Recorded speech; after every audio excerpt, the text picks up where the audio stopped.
Voter പട്ടികയിലെ ക്രമക്കേടുകളാണ് രാജ്യം ഇപ്പോൾ ചർച്ച ചെയ്യുന്ന പ്രധാനപ്പെട്ട വിഷയം. നിരവധി സംസ്ഥാനങ്ങളിൽ ഇത്തരത്തിൽ കള്ളവോട്ടുകൾ നടന്നിട്ടുണ്ട് എന്ന് രാഹുൽ വിളിച്ചു പറയുന്നുണ്ട്.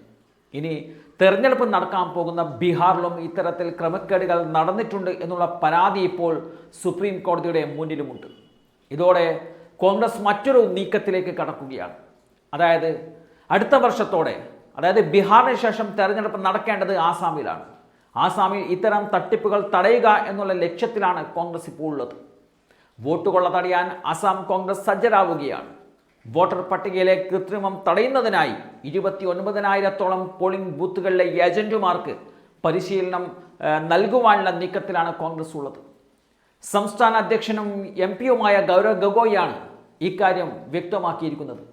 കോൺഗ്രസിന്റെ സൈന്യം എന്നതാണ് ഇവരെ വിശേഷിപ്പിക്കുന്നത്.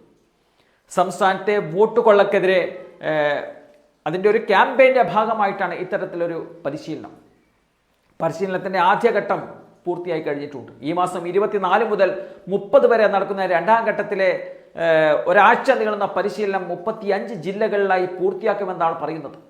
മഹാരാഷ്ട്രയിലും കർണാടകയിലും നടന്ന വോട്ട് കള്ളക്കെതിരായ രാഹുൽ ഗാന്ധിയുടെ ഇടപെടലുകളും പരിശീലനത്തിൽ വിശദീകരിക്കുന്നുണ്ട്. ആസാമിലും വോട്ടർ പട്ടികയിലെ തീവ്ര പരിശോധനയ്ക്കുള്ള തയ്യാറെടുപ്പുകൾ ആരംഭിച്ചിട്ടുണ്ട്. അതിനുവേണ്ടിയുള്ള ബൂത്ത് ലെവൽ ഓഫീസർമാർക്കുള്ള പരിശീലനം ഒരാഴ്ചക്കുള്ളിൽ നടക്കുമെന്നതാണ് റിപ്പോർട്ടുകൾ ഉള്ളത്. വോട്ട് കൊള്ളയിൽ രാജ്യവ്യാപക പ്രതിഷേധത്തിനായിട്ട് ഒരുങ്ങുകയാണ് കോൺഗ്രസും അതുപോലെ തന്നെ കോൺഗ്രസിൻ്റെ ഒപ്പം ഇന്ത്യ മുന്നണിയും. വോട്ട് കൊള്ള രാജ്യത്ത് വ്യാപക ചർച്ചയാക്കുക എന്ന ലക്ഷ്യമിട്ടാണ് കോൺഗ്രസ് ഇത്തരം പ്രതിഷേധങ്ങൾക്ക് നേതൃത്വം നൽകുന്നത്. പ്രധാനമന്ത്രി നരേന്ദ്രമോദിക്കെതിരെ വോട്ട് കള്ളൻ സിംഹാസനം വിട്ടുപോവുക എന്നുള്ള പ്രചരണമാണ് പ്രതിഷേധ പരിപാടിയായി സംഘടിപ്പിക്കുന്നത്. ഇപ്പോൾ ആസാമിൽ നടക്കുന്ന ഈ ഒരു പരിശീലനം വിജയകരമായി പൂർത്തിയാക്കിയാൽ മറ്റു സംസ്ഥാനങ്ങളിലും ഇത്തരത്തിലുള്ള പരിശീലനം സംഘടിപ്പിക്കുവാനും കോൺഗ്രസിൻ്റെ ആലോചനയുണ്ട്. ഗൗരവ് ഗൊഗോയ് ആസാമിൽ ചാർജ് ഏറ്റെടുത്തതോടെ വലിയ ഒരു മാറ്റങ്ങൾക്ക് ആസാമിൽ കോൺഗ്രസ് സാക്ഷ്യം വഹിച്ചിട്ടുണ്ട്.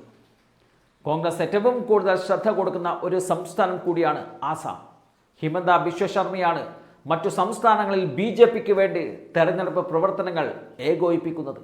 അതുകൊണ്ട് തന്നെ ആസാമിൽ വലിയ തിരിമറികൾ ഹിമന്ത ബിശ്വ ശർമ്മ കാണിക്കുമെന്നുള്ള കണക്കുകൂട്ടലിലാണ് കോൺഗ്രസ് ഉള്ളത്.